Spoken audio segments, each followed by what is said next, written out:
الفاتحة إلى حضرة الإمام جليل عبد الرحمن بن علي الديباي والإمام محمد بن زكي بن شرف النووي وإلى حضرة مربي الرؤساء العامر عمر محمد وتصوصولهم وفروعهم أن الله يتغشاهم بالرحمة والمغفرة. الفاتحة.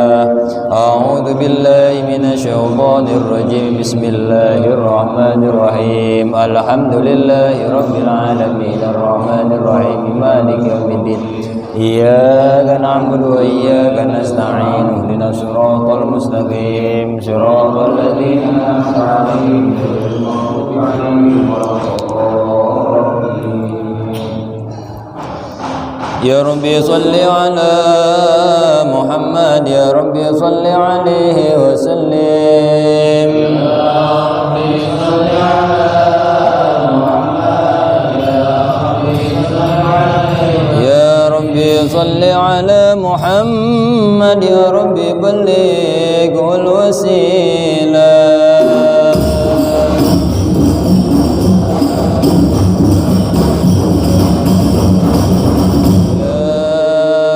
صل على محمد يا ربي خصه بالفضيلة.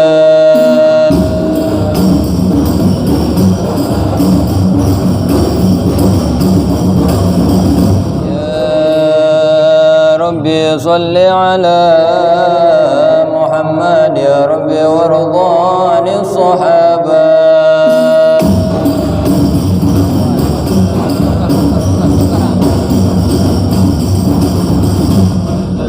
يا ربي صل على محمد يا ربي وارض عن السلالة.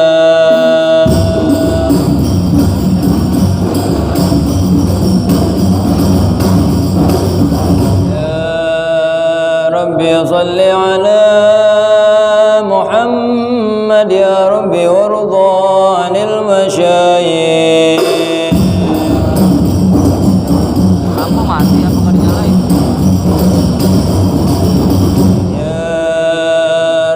صل على محمد يا ربي وارحم والدينا.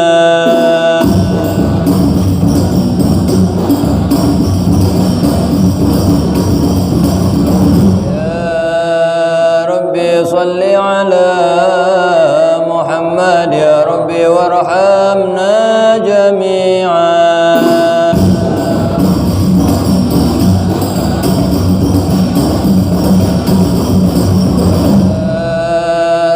صل على محمد يا ربي وارحم كل مسلم.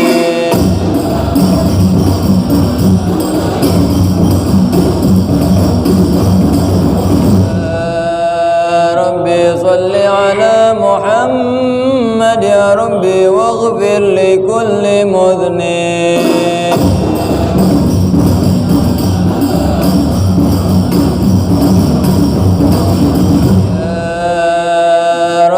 صل على محمد يا ربي يا سامع دعانا.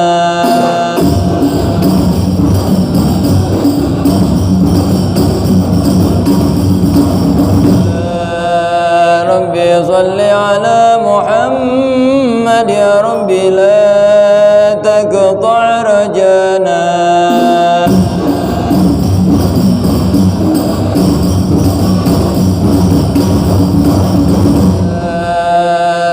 صل على محمد يا ربي نختم بالمشفى.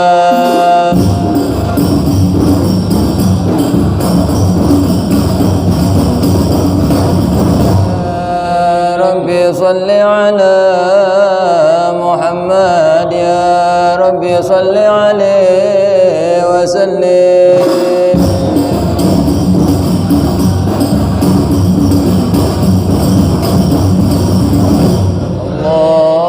اللهم صل وسلم وبارك عليه وعلى آله. اللهم صل وسلم وبارك عليه وعلى آله. بسم الله الرحمن الرحيم.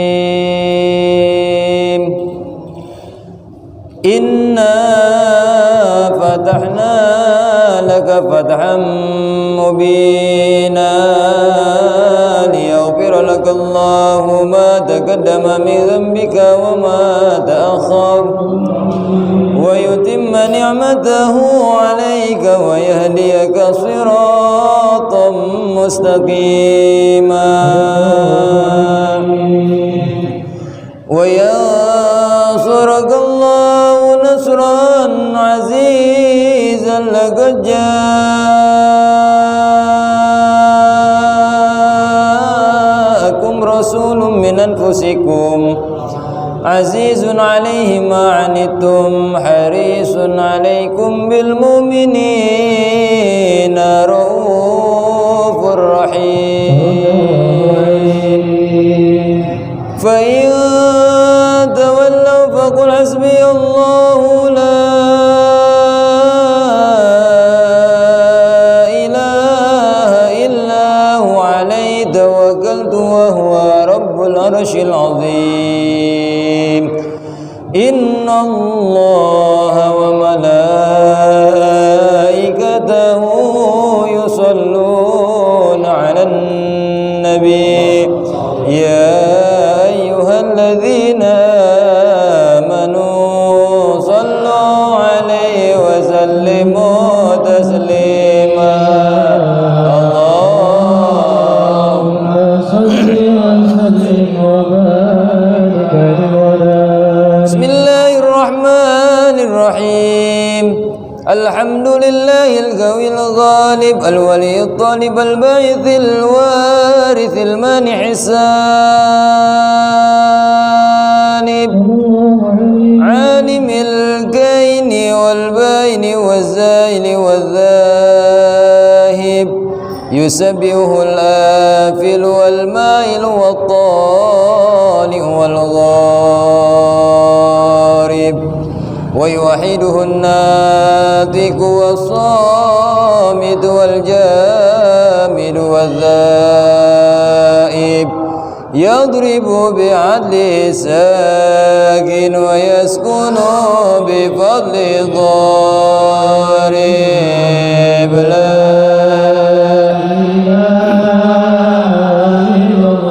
حكيم ضرب لحكمه والعجائب في ترتيب تركيب هذه الجوانب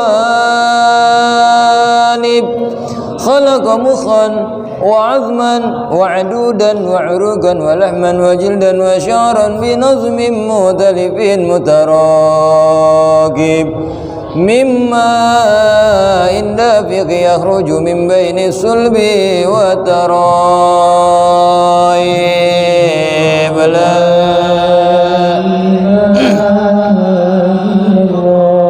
كريم بسط لخلقه بساط كرمه والمواهب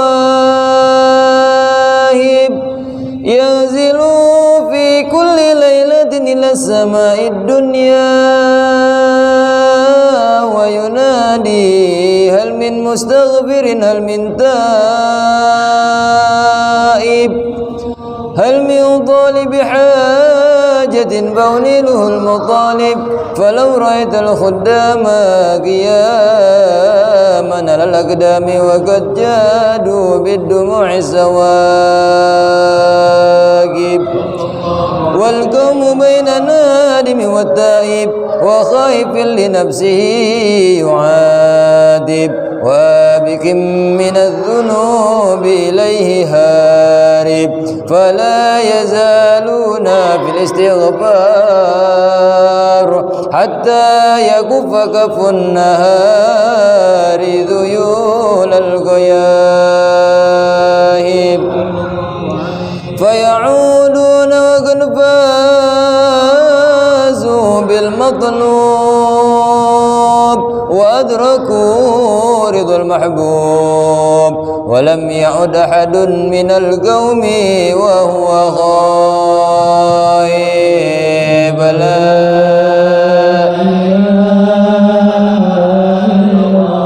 فسبحانه تعالى من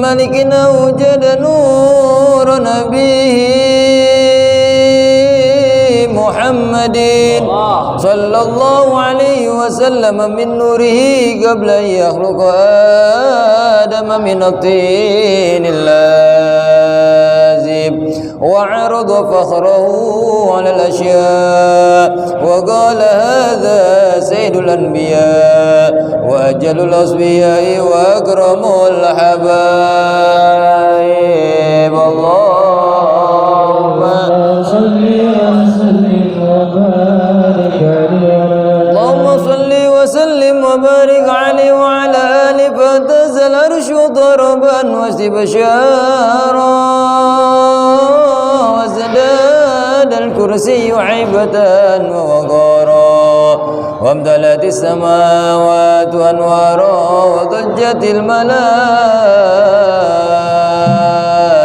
تهليلا وتمجيدا واستغفارا سبحان الله والحمد لله لا إله إلا الله والله أكبر سبحان الله والحمد لله ولا إله إلا الله والله أكبر سبحان الله والحمد لله ولا إله إلا الله والله أكبر سبحان الله والحمد لله ولا إله إلا الله والله أكبر ولم تزل ترى أنواعا من فخره وفضله إلى نهاية تمام حمله فلما اشتد بها الطلق بإذن رب الحق وضعت الحبيب صلى الله عليه وسلم ساجدا شاكرا حامدا كأنه البدر في تمامه صلى الله على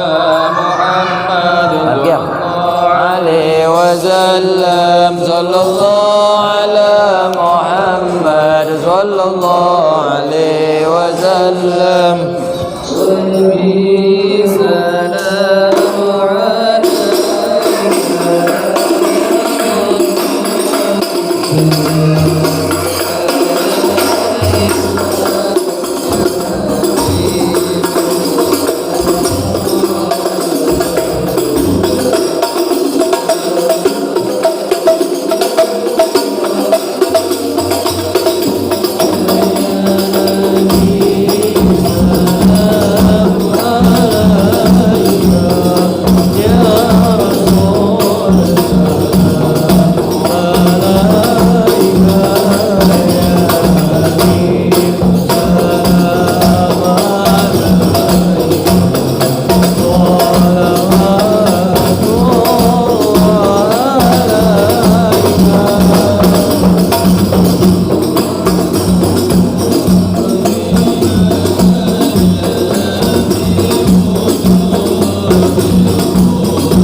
Baiklah, meningkat acara selanjutnya, mari sama-sama kita dengarkan tausiah dia menjelang berbuka puasa pada hari ini. Insyaallah disampaikan oleh Al-Qur'an Al-Ustaz Abdul Rahman SPD kepada beliau alaihi wa sallallahu Muhammad. Allahumma shalli wa sallim wa barik alaihi wa alihi.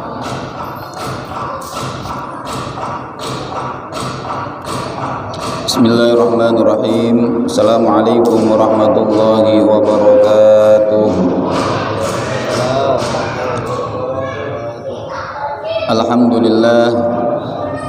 Alhamdulillahilladzi arsala rasulahu bil huda wa dinil haqq liyajru 'ala dini kullihi wa kafa billahi shahida.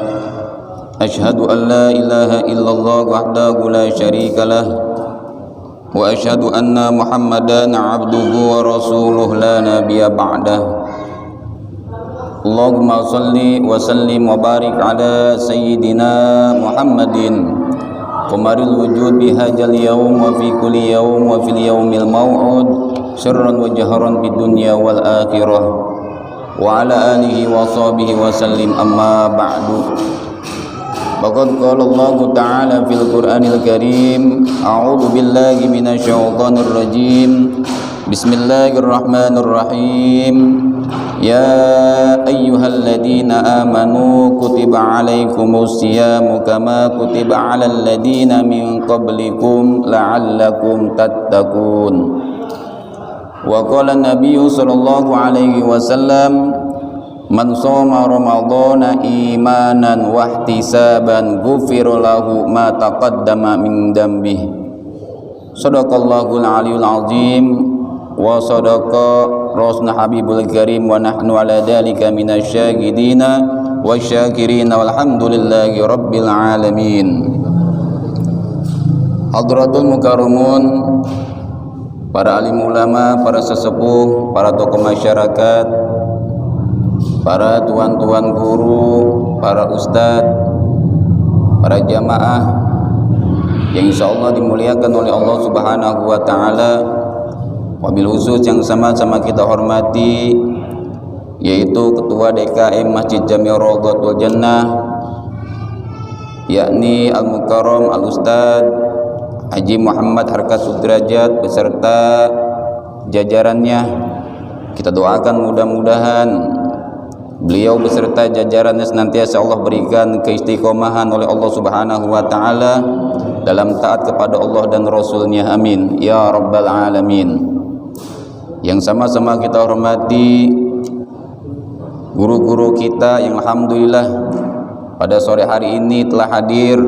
Ada Al-Ustadz Muhammad Nuhman TSPDI, Al-Ustadz Muhammad Musli As-Saidi, Al-Ustadz Abdul Apib As-Sukrillah, dan Al-Ustadz Sutarno Mudah-mudahan guru-guru kita yang hadir pada kesempatan sore hari ini senantiasa Allah berikan sehat afiat, Allah berikan panjang umur, dan mudah-mudahan senantiasa Allah berikan keistiqomahan dalam taat kepada Allah dan Rasul-Nya. Amin ya rabbal alamin. Tidak lupa yang saya hormati para jamaah tim hadroh yang mohon maaf namanya saya tidak sebutkan satu persatu, namun tidak mengurangi rasa hormat dan takjim saya. Di kesempatan pada sore hari ini patutlah kita bersyukur kepada Allah Subhanahu wa taala, yang mana Allah senantiasa masih memberikan kita bermacam-macam nikmat, terutama nikmat iman, nikmat Islam, nikmat sehat walafiat, serta nikmat panjang umur, sehingga kita dapat berkumpul, dapat bersilaturahmi yang insya Allah di tempat yang mendapatkan ridho dari Allah Subhanahu wa taala, dalam rangka menghadiri program dari DKM Masjid Raudhatul Jannah, yaitu acara buka puasa bersama. Mudah-mudahan dengan kemuliaan kumpul kita pada sore hari ini, dengan keberkahan apa-apa yang kita baca, senantiasa Allah menurunkan rahmat serta keberkahan kepada kita semua. Amin ya rabbal alamin.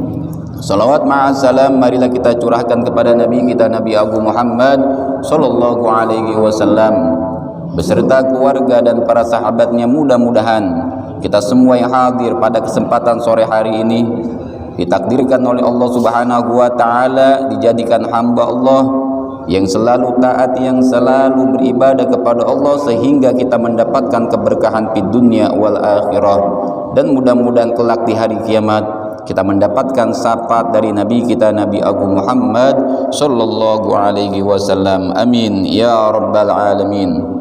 Para jamaah yang insyaallah dirahmati oleh Allah Subhanahu wa taala, alhamdulillah kita sudah memasuki hari keempat di bulan Ramadan di tahun 1444 Hijriah, yang mana bulan Ramadan adalah bulan yang penuh keberkahan dari Allah Subhanahu wa taala, bulan yang penuh ampunan dari Allah Subhanahu wa taala, dan bulan yang mana apabila kita beribadah kepada Allah Subhanahu wa taala, pahalanya dilipat gandakan oleh Allah Subhanahu wa taala.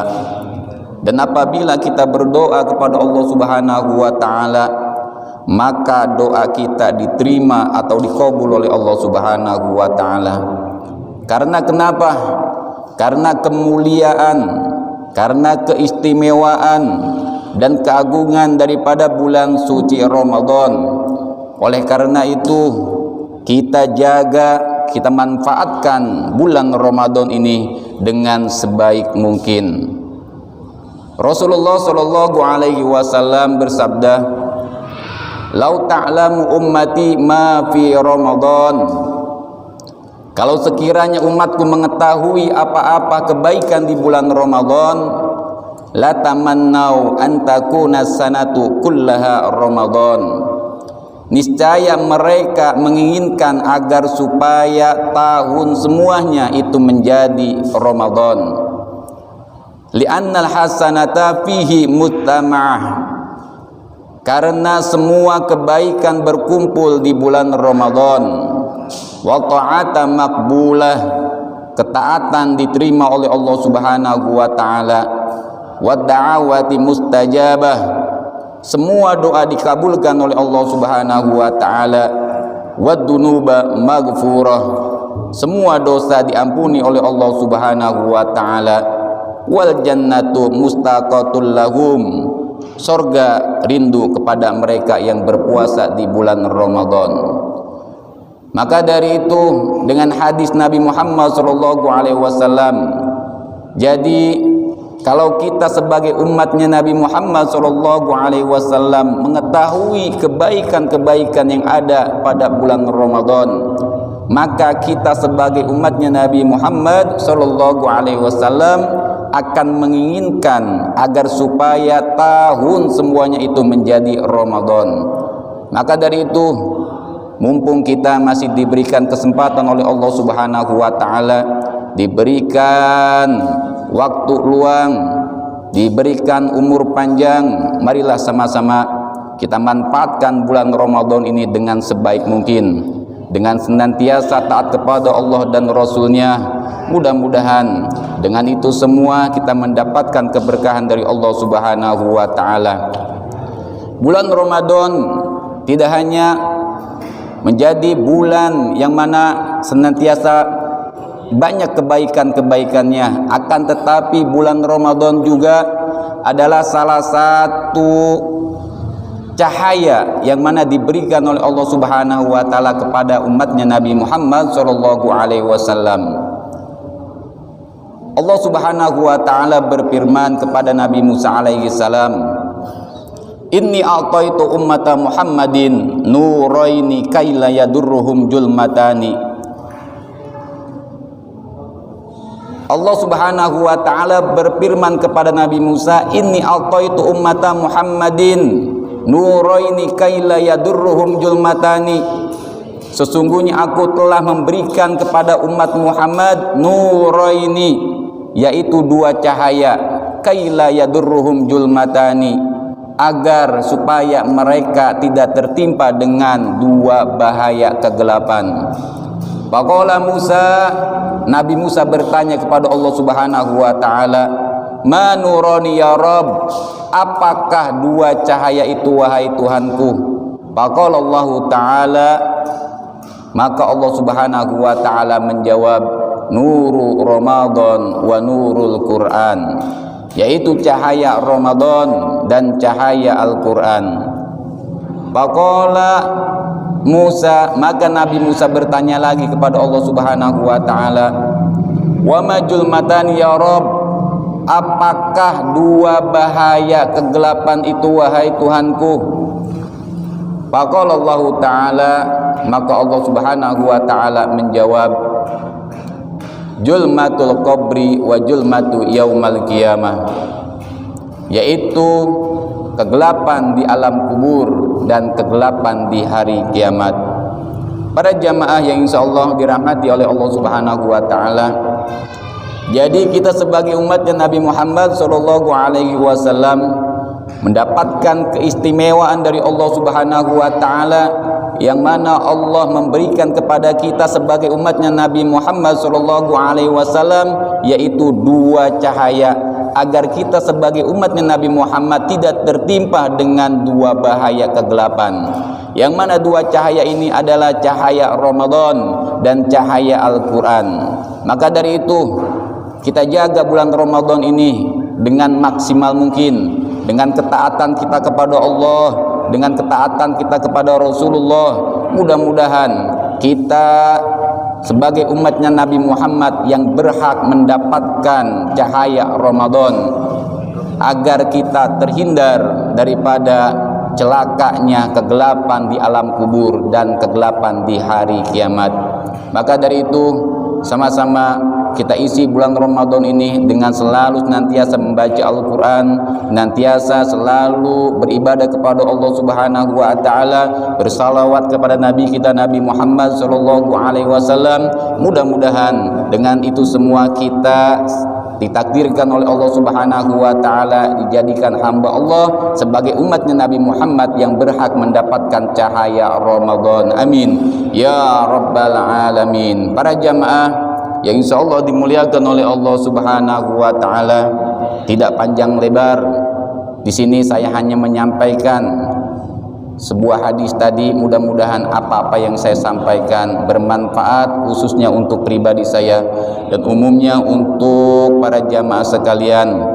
Sebelum saya tutup, saya berharap kepada para jamaah, pada pengurus TKM Masjid Jami Raudhatul Jannah berserta jajarannya, ini adalah program yang baik, ini agenda yang baik. Mudah-mudahan program ini bisa mempersatukan umatnya Nabi Muhammad sallallahu alaihi wasallam, khususnya di warga kampung Kalijeruk. Mudah-mudahan dengan agenda ini, dengan programnya ini, mudah-mudahan kita semua bisa bersatu, kita semua bisa menjalankan apa-apa yang kita harus jalankan di lingkungan Masjid Jami Raudhatul Jannah ini. Karena persatuan itu adalah hukumnya wajib. persatuan itu penting untuk kita jalankan di lingkungan kita. Mudah-mudahan Allah Subhanahu wa taala memberikan kita kemudahan, memberikan kita kelancaran dengan apa-apa yang kita niatkan. Niat kita adalah persatuan ukhuwah Islamiyah kita, agar terciptanya ketenangan, agar terciptanya syiar agama Islam kita itu berjalan dengan baik. Mudah-mudahan Allah Subhanahu wa taala mentakdirkan kita sebagai hamba Allah Subhanahu wa taala menjadi saudara di dunia dan sampai saudara di surganya Allah Subhanahu wa taala. Amin ya rabbal alamin. Para jamaah yang insyaallah dimuliakan oleh Allah Subhanahu wa taala, dan tidak lupa nanti malam adalah sholat sunat tarawih yang malam yang kelima. Ada keutamaan di sholat tarawih yang malam kelima, yaitu pada malam kelima Allah Subhanahu wa taala memberikan pahala seperti pahala orang yang sholat di Masjidil Haram, orang yang sholat di Masjidil Madinah, dan orang yang sholat di Masjidil Aqsa. Maka dari itu, manfaatkan waktu luang kita untuk senantiasa menjalankan sholat sunnah tarawih di malam harinya. Mudah-mudahan dengan kita selalu istiqomah dalam taat kepada Allah dan Rasulnya, mudah-mudahan hajat-hajat kita dikabul oleh Allah Subhanahu wa taala, dan mudah-mudahan kehidupan kita mendapatkan keberkahan dari Allah Subhanahu wa taala. Amin ya rabbal alamin. Para jamaah yang insyaallah dimuliakan oleh Allah Subhanahu wa taala, itu hanya sedikit yang saya sampaikan, kurang lebihnya mohon maaf. Saya akhiri, wabillahi taufiq wal hidayah. Assalamualaikum warahmatullahi wabarakatuh. Waalaikumsalam warahmatullahi wabarakatuh.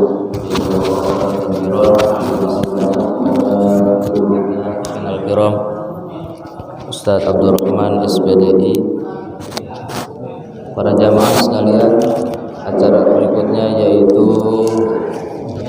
penutup doa, dan inilah salah satu keistimewaan kita. Alhamdulillah pada hari ini mungkin tidak sedikit di antara kita di luar sana yang masih bergelimangan dengan maksiatnya. Di hari-hari, di waktu ijabatul doanya, di waktu mustajabnya, mereka berkeliaran memandang yang bukan mahram, tapi alhamdulillah Allah berikan kekuatan kita berkumpul di ini masjid. Mudah-mudahan perkumpulan kita ini menjadi keberkahan, dan doa kita pada hari ini dikabul oleh Allah Subhanahu wa taala. Amin. Kami mintakan untuk penutup doa pertama kepada guru kita Ustaz Muhammad Nuh Manta SPDI, dan penutup doa yang kedua kepada Ustaz Muslim alaihi waladul masykur. Sallallahu alaihi Muhammad. Allahumma shalli wa sallim wa barik alaihi.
Bismillahirrahmanirrahim. الحمد لله رب العالمين الرحمن الرحيم مالك يوم الدين إياك نعبد وإياك نستعين اهدنا الصراط المستقيم صراط الذين أنعمت عليهم غير المغضوب عليهم ولا الضالين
Astagfirullahaladzim. Asyhadu an la ilaha illallah. Astagfirullah. Nas'aluka al-jannata wa na'udzu bika min sakhatika wan nar. Asyhadu an la ilaha illallah. Astagfirullah.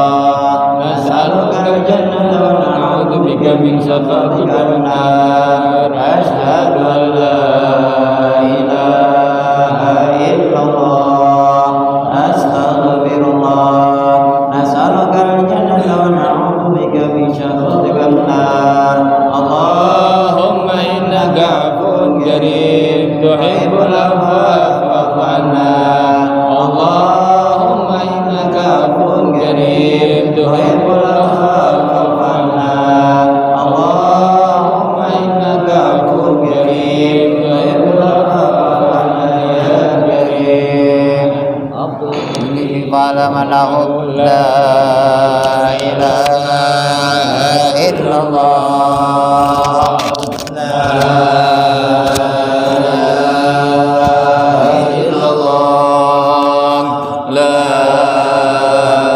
ilaha illallah sayyiduna Muhammadur Rasulullah sallallahu alaihi wasallam la ilaha illallah la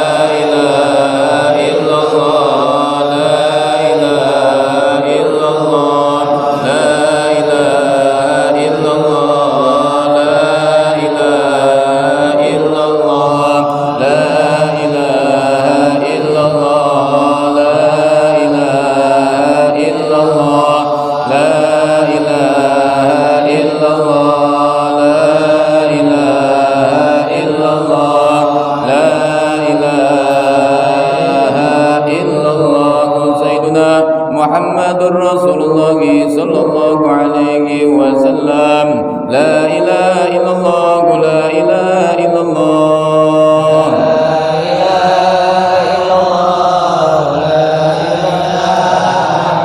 la ilaha illallah Muhammadur Rasulullah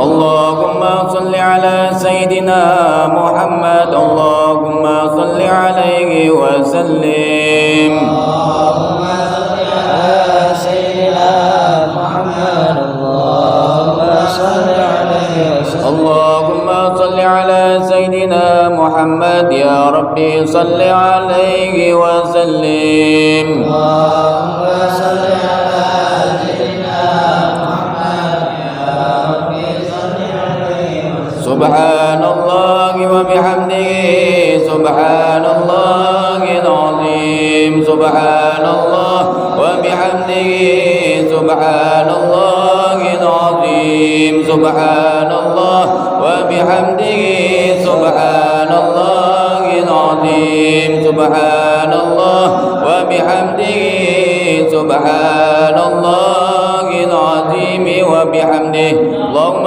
صل على حبيبك سيدنا محمد وآله وصحبه وسلم اللهم صل على حبيبك سيدنا محمد وآله وصحبه وسلم اللهم صل على حبيبك سيدنا محمد وعلى آله وصحبه وبارك وسلم أجمعين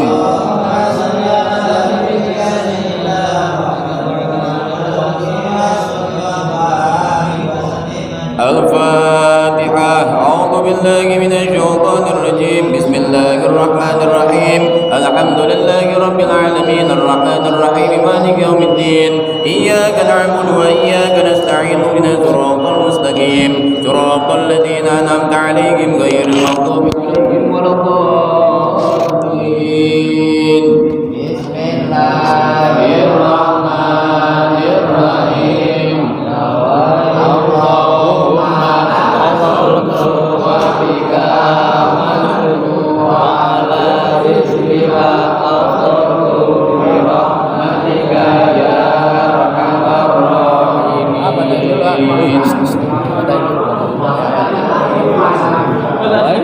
Badai dulu, badai.